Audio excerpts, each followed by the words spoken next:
So what I've learned is that folks want to do self-care, and there are ways that we can support them in doing self-care. We just need to be more creative and open to the idea of how they want to practice self-care.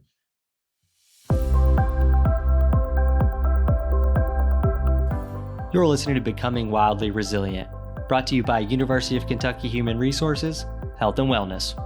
In this series, we'll explore a variety of well-being topics with experts from the university community in physical, emotional, nutritional, and financial health. Join us, and together we'll discover how we can thrive at work, home, and beyond.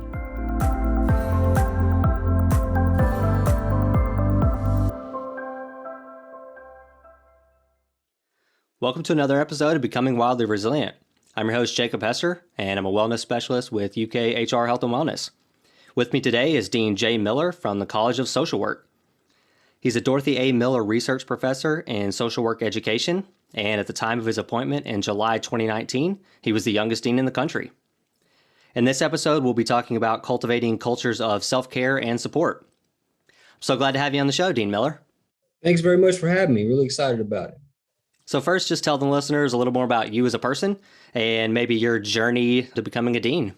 Yeah, well, my journey to becoming a dean was probably somewhat unconventional. Grew up in out-of-home care, foster care, and kinship care as a young person.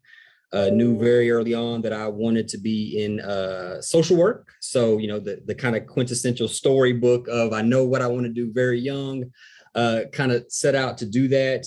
And as my career evolved, I really began to kind of explore different ways that I could try to make a difference as it related to social work, specifically social services more generally. And I've been really fortunate for the last couple of years to be able to serve as a dean in the College of Social Work. I'm a proud husband and doting father, and try to really dedicate as much time as I can to the concept of self-care and educating others about the importance of self-care. Awesome. And did you come to UK as a dean, or were you here before that? I was here previously. I was associate dean of research previously, so I was familiar with UK and many of the faculty and staff, not only in the college but outside the college. So again, when the opportunity came for a deanship, I was really excited about it and excited about the possibilities for our college.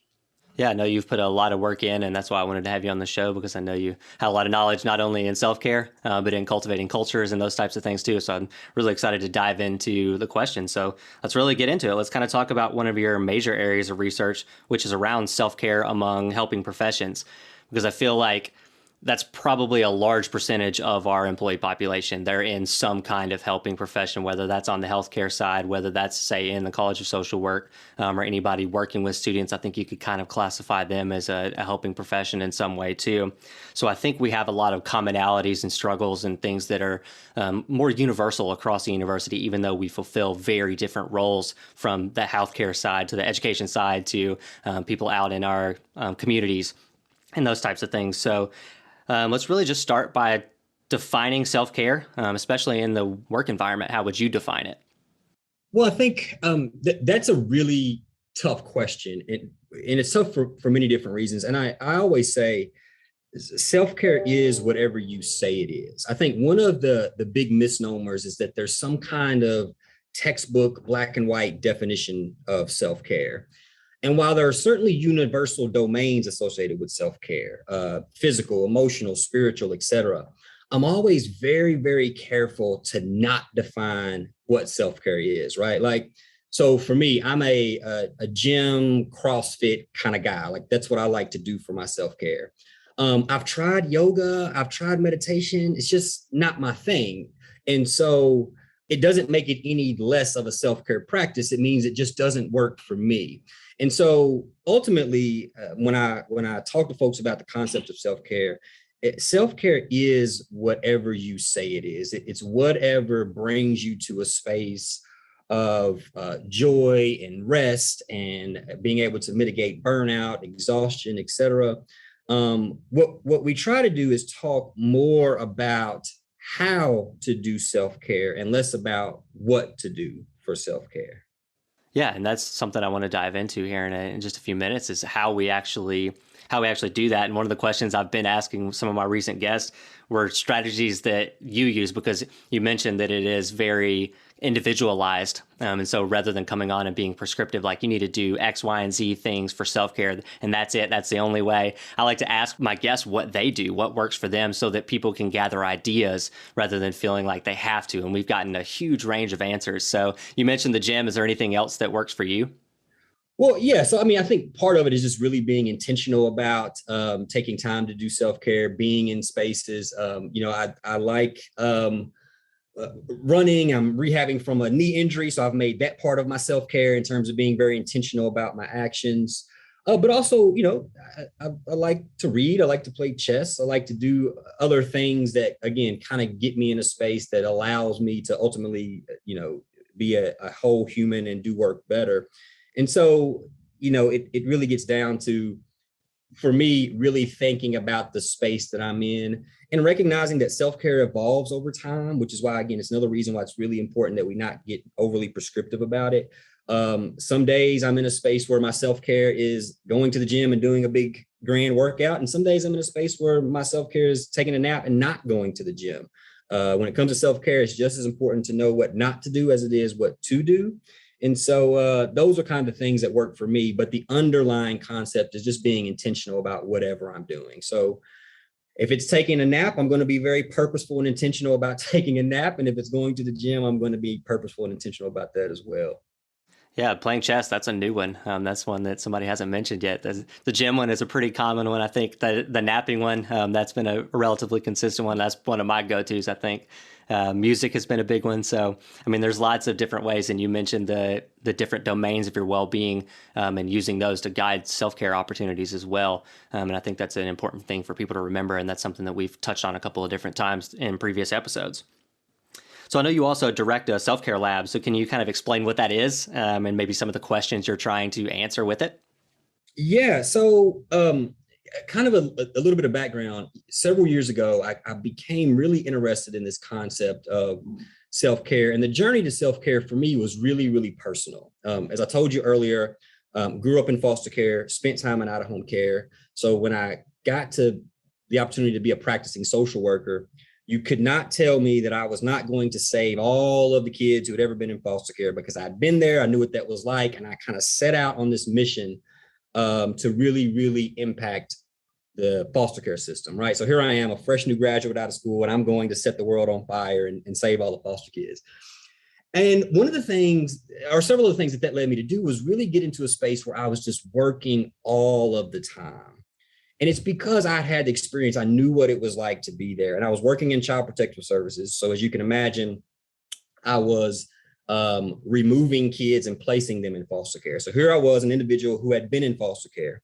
And now I was in a position to remove kids and place them in foster care. And that was really meaningful work to me. And I would work all day long. And then at night, I would go to what we called a PM assessment team and work till midnight or 1 o'clock in the morning. I'd sleep in the office and start all over again because I had been there and I knew what that work was like. And I remember very distinctly the day that I kind of hit the wall and was just burned out and jaded. All of the kids started to look the same. All of the cases started to feel the same. And it really got me to a space to recognize that if I had hit that wall, knowing what it was like and having my own personal experience, I could only imagine what other people were feeling and experiencing. And so as I began to kind of get into academia and finish my PhD and started to do work around self-care as a way to provide better child welfare service, it was really interesting to me that there was no one or no entity that was explicitly tackling self-care from an empirical standpoint. Now, you hear the term self-care all the time, right? But most of the time it's in a consumeristic canon around, hey, buy this or have this bubble bath or do this for your self-care, buy this product and it'll, help you with your self-care, as opposed to really tackling it from an empirical standpoint to try to understand what self-care is and how we can better practice it.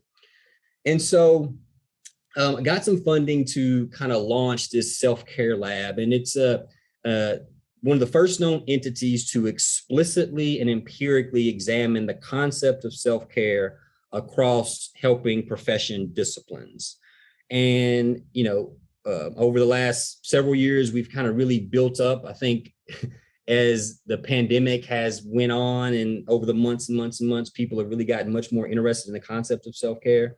And the primary question that we try to tackle is related to two kind of separate but connected prongs around what is self-care and how do people engage in it? And then in connected fashion, what are some of the challenges to how folks try to engage in self-care?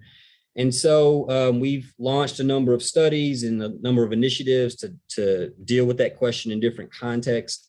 We have what's called the Global Self-Care Initiative. And so it's a partnership with 15 or 16 different entities around the world where we really try to grapple and tackle and deal with the concept of self-care in the contemporary landscape. And so that's what a lot of the work for the Self-Care Lab has been, is really seeking to, dive into self-care as a construct and identify ways and strategies that we can help support folks to better engage in self-care. So you mentioned challenges to self-care. What are some of those common challenges that people may face, particularly in, say, a helping profession? Oh my. So those are many. I think foundationally, it really boils down to the myths and misnomers related to self-care. The one we hear the most is that self-care is selfish, right? So people are worried about what others will think or feel about them as it relates to self-care. And so that's a challenge when you feel like you can't take care of yourself because of how other people will view that. That's one that we work with, folks a lot on. Time is one we hear often. Now, again, we often talk about time as a myth or misnomer because self-care is not something that is ancillary or secondary. Self-care is something you have to integrate into your professional life. And so we spend a lot of time kind of countering myths like that, and then providing data and supports to folks, both individually and at the organizational level, to get to a space where we all understand how to better support folks to engage in self-care. So what do you kind of say to those skeptics? Because this is a very relevant example. I was watching a news clip about something else actually recently, and the host of the show kind of goes onto this tangent about specifically self-care, and more or less was kind of just running it down and saying that it was like, basically you're showing a weakness, or it's like this like new age kind of mumbo jumbo type of thing that just is not something that people should be doing. It is, and maybe this goes back to where you mentioned the like selling your product, or this kind of grand idea of self-care that gets pushed, say, in, I don't know, even books or anything like that too, that give it a bit of a misnomer, so to speak. Yeah. So kind of what do you say to those skeptics? Well, I think ultimately it gets to the point of understanding the basics around what self-care is. And the fact that anyone would have a problem with someone wanting to or trying to take care of themselves, to me is simply asinine. And I think it gets down to understanding that if you want to do a good job, no matter what your job may be, you have to be well, you have to take care of yourself, and recognizing that in many ways, an investment in yourself is an investment in your professional task or professional duties. So again, I think that it's sad that we're in a place where anyone would question someone's desire to take care of themselves. But that said, I recognize that, again, we live in a culturist, consumeristic society where we often view these kinds of things, i.e. self-care, as a weakness. But it's really that supposition is based on a misunderstanding around what self-care actually is. So what are some other things that you've learned through your research that maybe have surprised you the most, that you think were kind of light bulb moments to share with other people? Well, several things. I think the thing that's been most, promising from a lot of the studies that we've done is that people do want to engage in self-care. They have a desire to engage in self-care.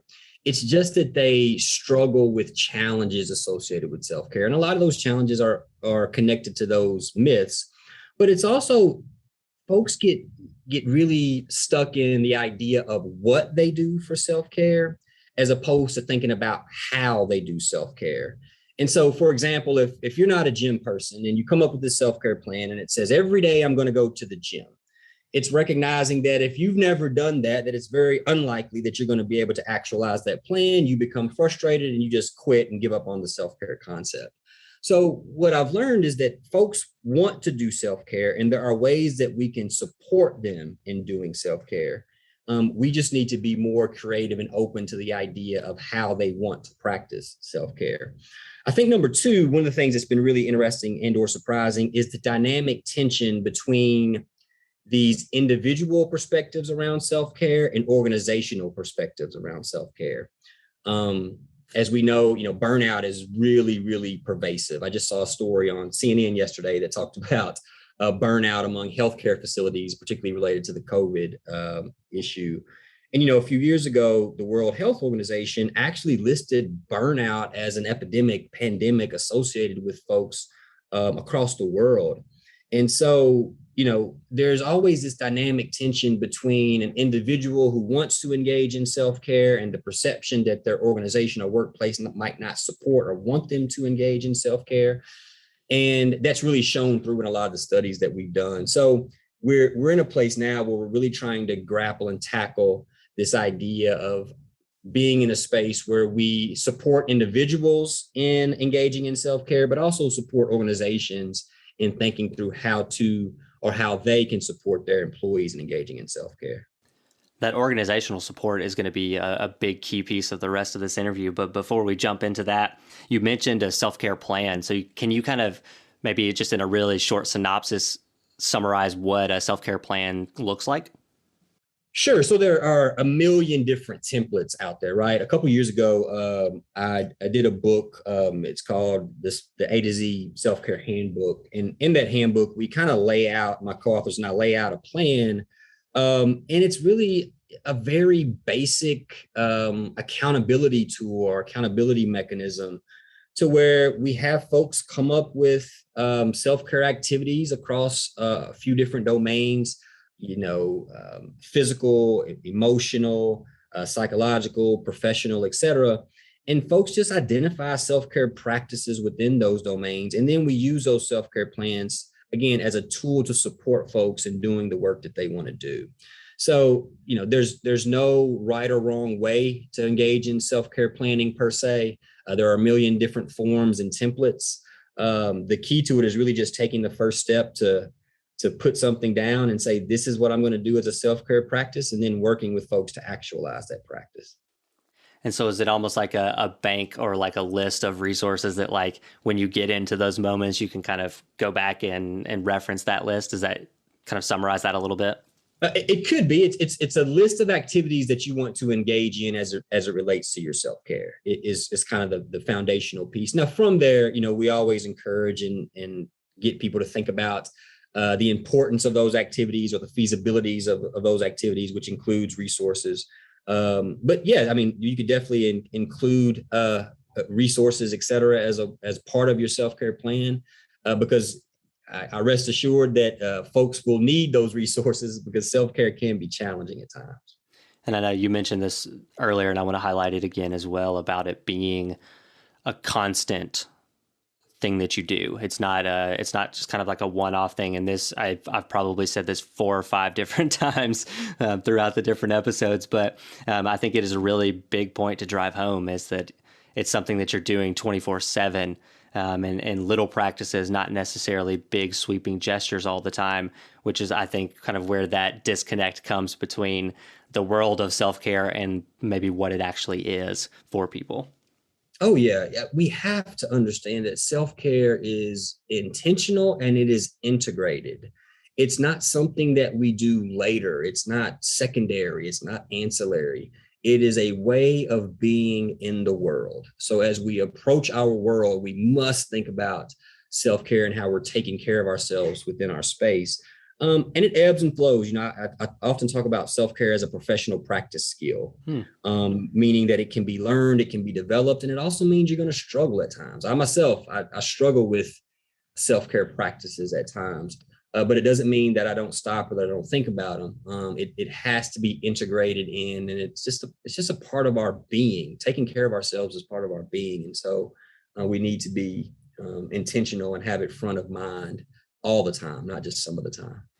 I like how you mentioned it as like a professional development opportunity or a professional practice, rather than just something that you do outside of work. It is very much integrated into it when you think about the term like work life. And actually, I saw on your Twitter where you had a post about this, where there's not this balance between work and life. It's just life. Work is a part of your life.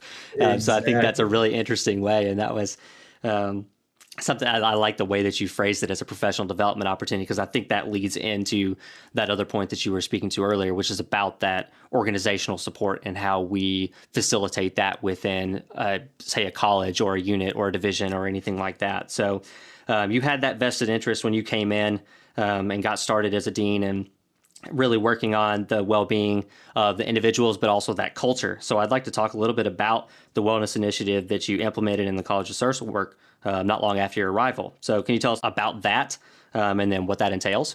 Sure. So again, kind of recognizing that, faculty, staff, students are in a space of what I would call kind of perpetual burnout. It's always more, more, more. We don't often think about and stop to talk about how folks are taking care of themselves. And so, from that came a recognition that we needed to do something different, and that we needed to try to model some of the behaviors that we wanted to see. Again, not only among faculty and staff, but among students. And so, as part of that recognition, we came up with this concept around the self-care initiative. And it was an initiative for faculty, staff, and students, and a way to get them, number one, to talking and thinking about self-care, but number two, to support activities and initiatives that they wanted to do as it related to self-care. And so, we rolled out some opportunities that we have some mini grants and funds that we will award faculty, staff, and student groups to really conceptualize initiatives that include but transcend themselves, meaning that involve groups or small, large or small of people. And it's just a way to recognize the diversity that is self-care, to get people involved in a conversation, and then to get them to trying out things and actions, activities, initiatives that will improve their self-care. And since it's been going, it's evolved into all kinds of different activities and things that folks have put together.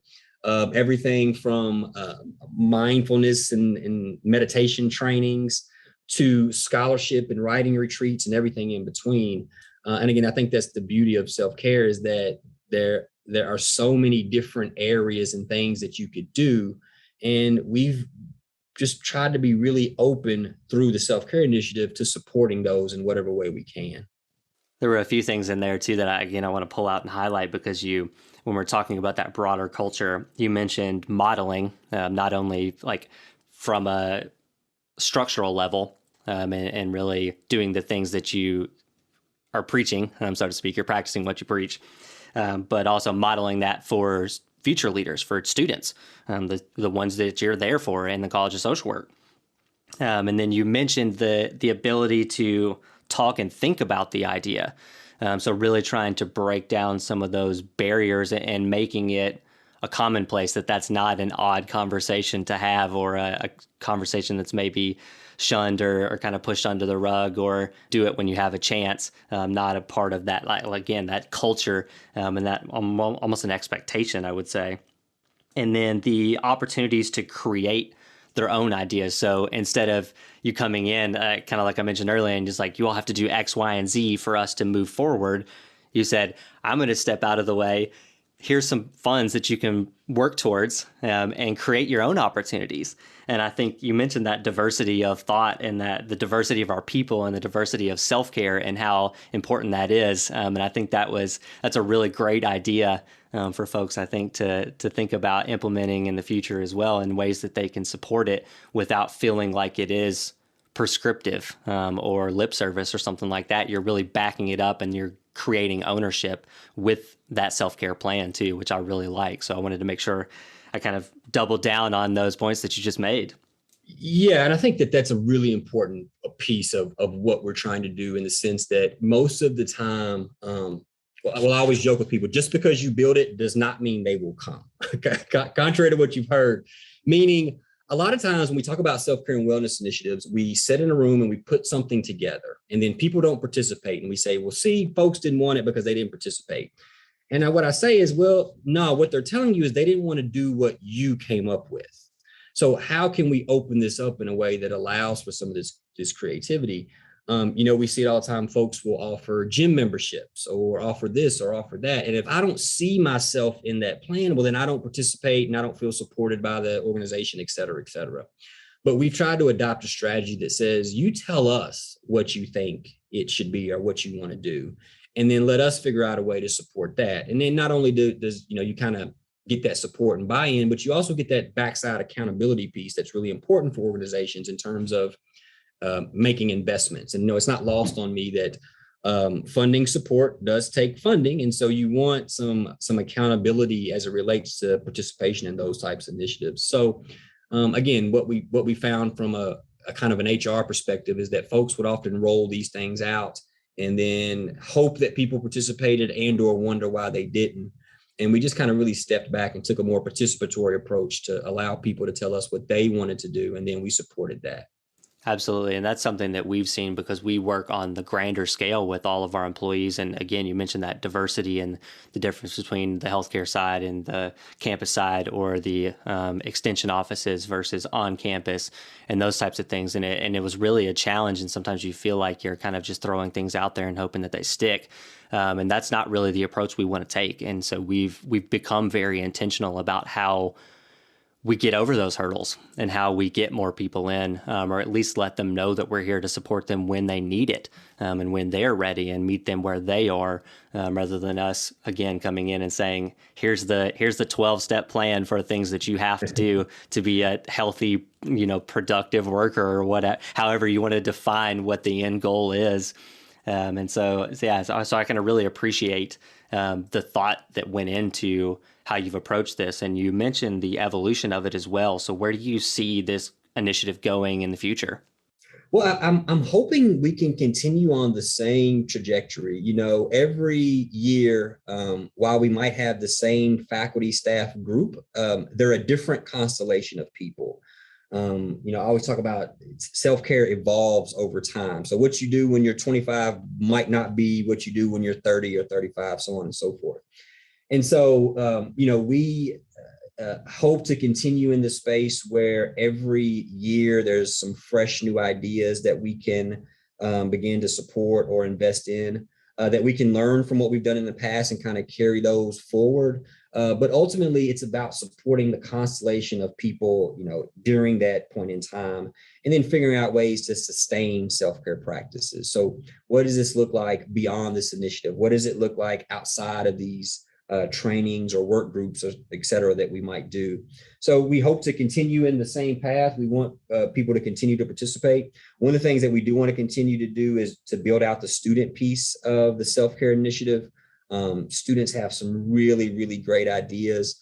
And then social work, as is true in other colleges, our students are under an extreme amount of stress in that they have their academic coursework to focus on. As well, they have their clinicals and rotations that they have to do in terms of practicum and field work outside of those classes.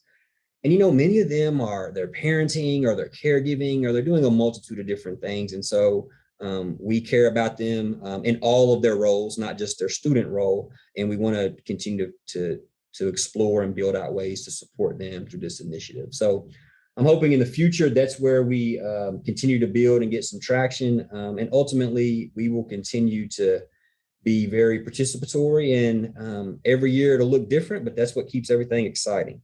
Yeah, that flexibility is important, and that's important in resilience. I mean, that's kind of the base word of resilience is to be flexible and to be able to bounce back when you hit different challenges, and be willing to pivot and to evolve and to try new things. So I kind of want to talk about putting this into practice now. So really actually cultivating a culture of support, because we also know that self-care alone isn't necessarily going to do it all. We still need each other. And I think that's been very, very apparent over the last, 18 months or so.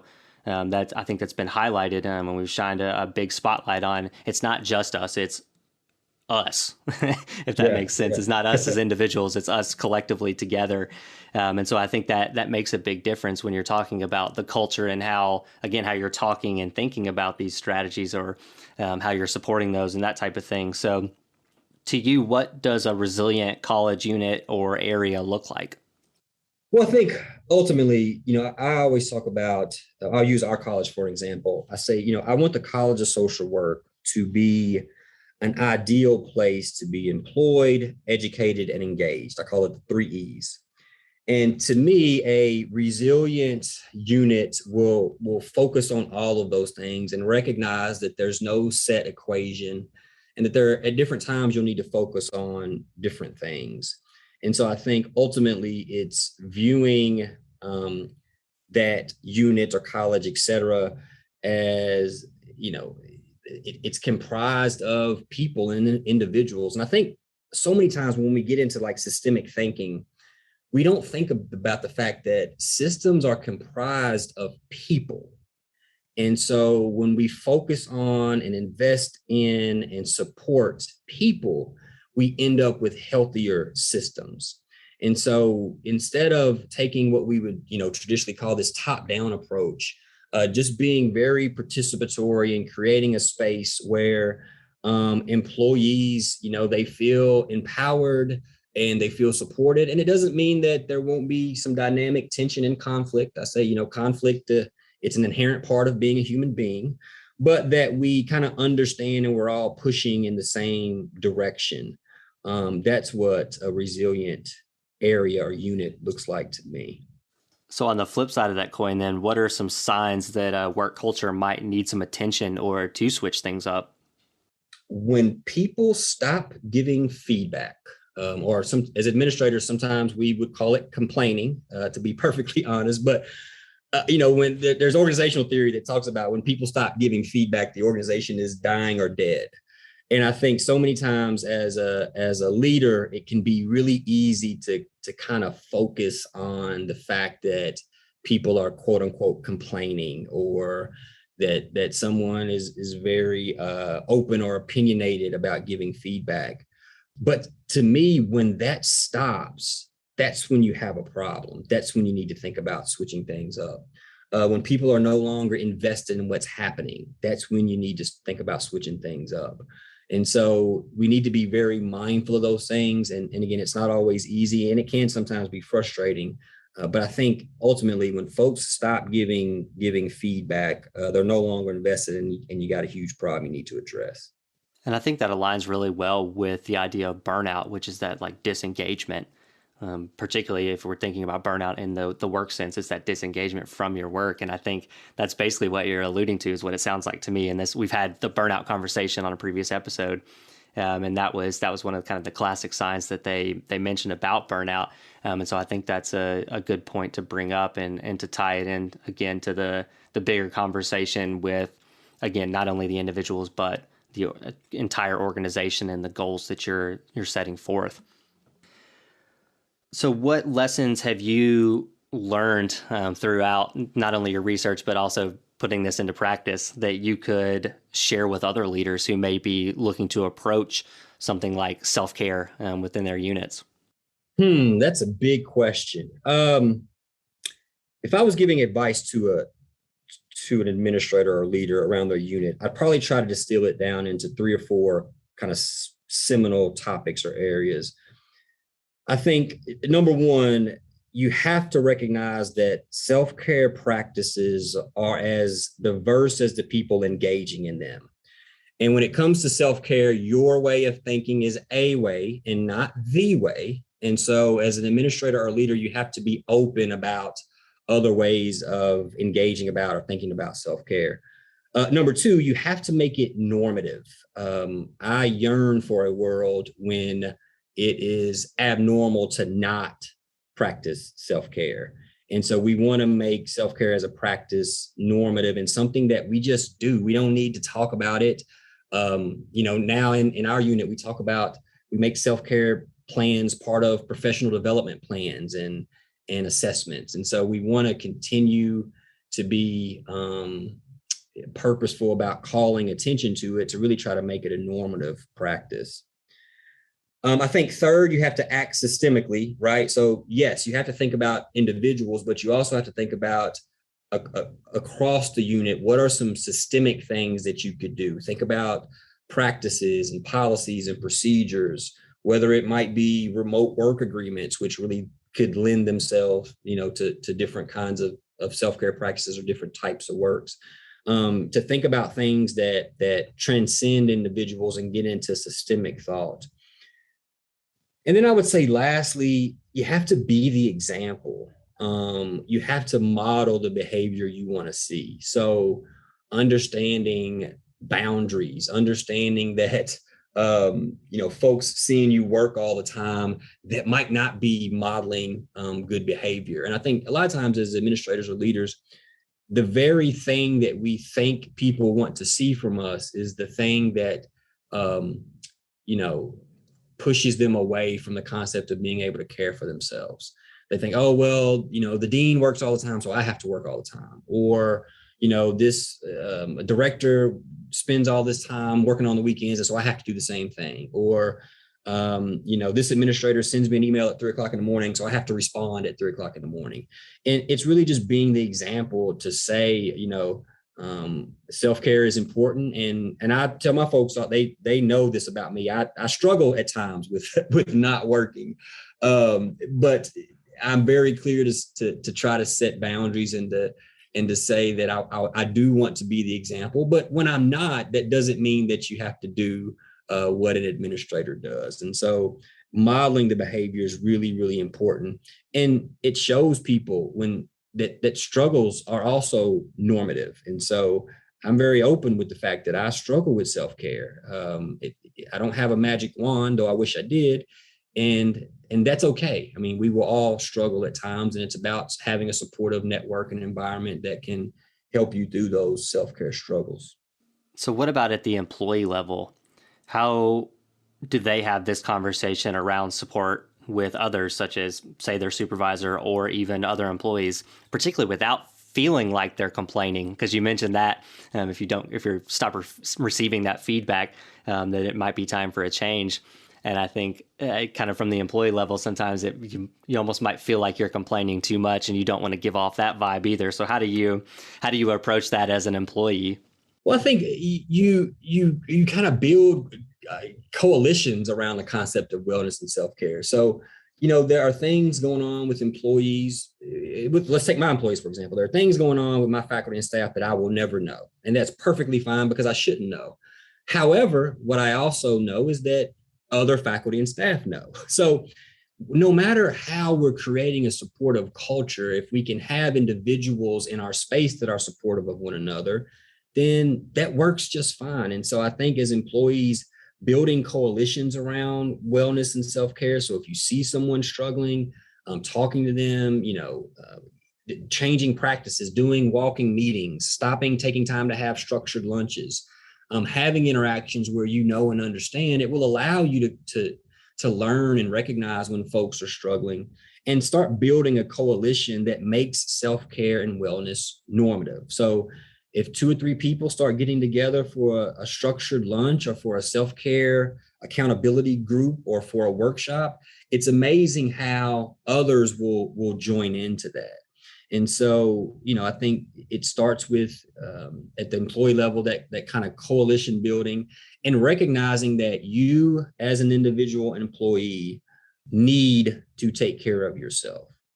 And that need will sometimes mean reaching out and accessing resources, but also reaching out to support others in their need. And I think, again, that's really the first step to creating a culture where self-care is normative. And just to be tacky about it, from that standpoint, the culture outgrows whoever the administrator is, meaning, if everyone in the unit is really into the concept of wanting to take care of themselves, then it would behoove that unit administrator to get on board with that and really think about ways to support that. So I think that coalition building, the 1+1+1 model is really important when it comes to building a space around self-care and wellness. Absolutely.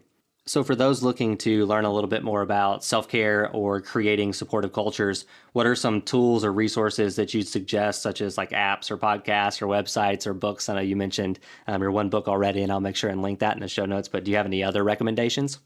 Sure, there are a multitude of different books out around kind of organizational wellness concepts.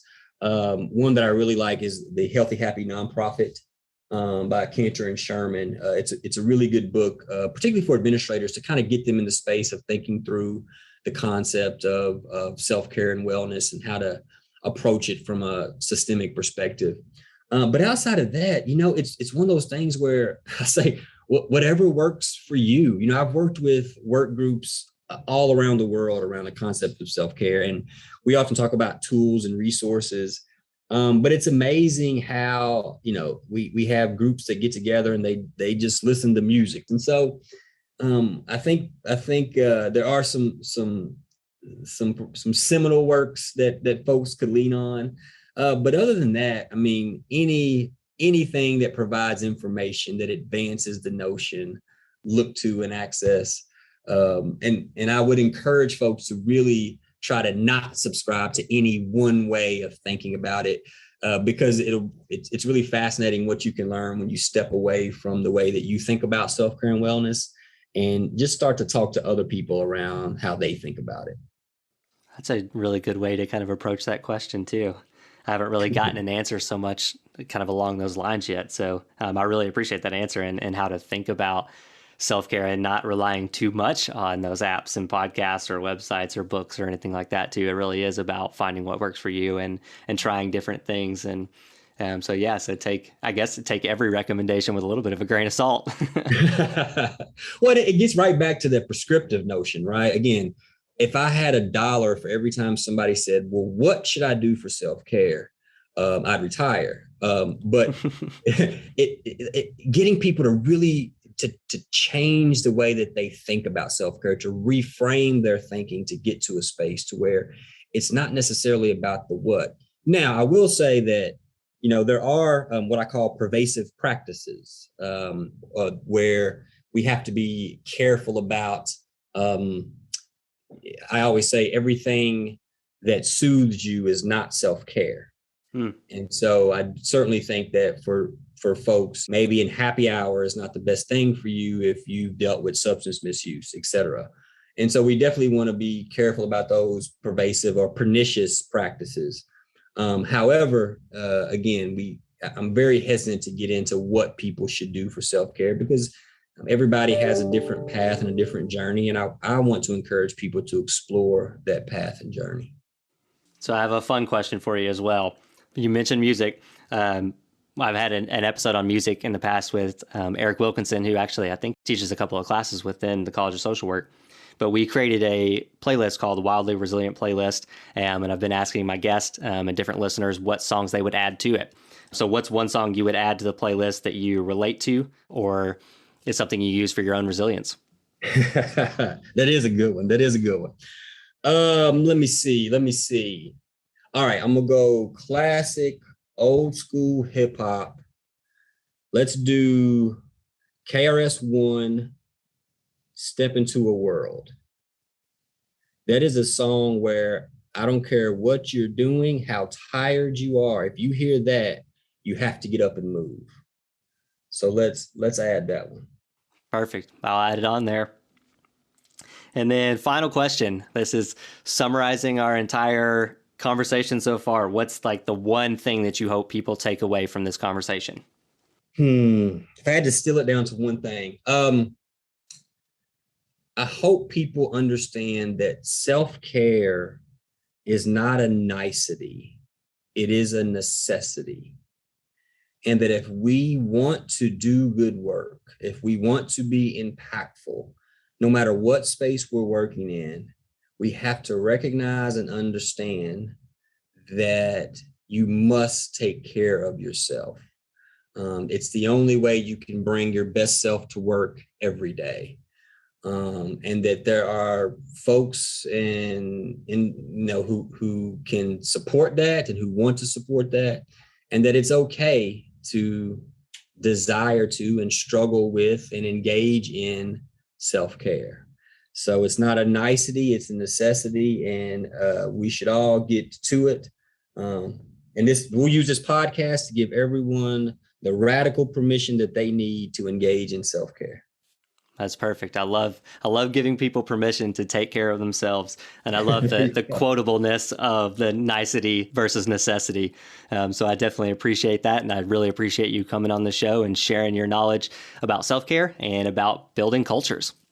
All right, no problem. Thanks so much for having me. And thanks very much for your attention to the topic. It's really, really important now. And I hope that we continue the discussion around self-care and how we can support people in engaging in it. That's it for this episode of Becoming Wildly Resilient. I'm excited to see how this conversation continues around the university in the coming months. As you may have seen, the university's strategic plan includes taking care of our people as one of the 5 main principles. We appreciate the attention to and elevation of well-being and look forward to doing our part to see this principle through. With that, if you have any feedback for how we can better support employee well-being, have suggestions for future episode topics, or know someone at UK that would be a good guest, then reach out to us by email at healthandwellness@uky.edu. If you like what you've heard on the podcast so far, be sure to hit follow on your favorite podcast platform so that you don't miss any future episodes. Finally, you can find links in the show notes to anything we mentioned throughout the episode, along with the HR calendar, which features upcoming work-life and well-being programming offered by UK Human Resources. Among these offerings are things like the Bend Don't Break Resiliency Series, multiple work-life presentations, and more. Until next time, take care of yourself and others, and stay well.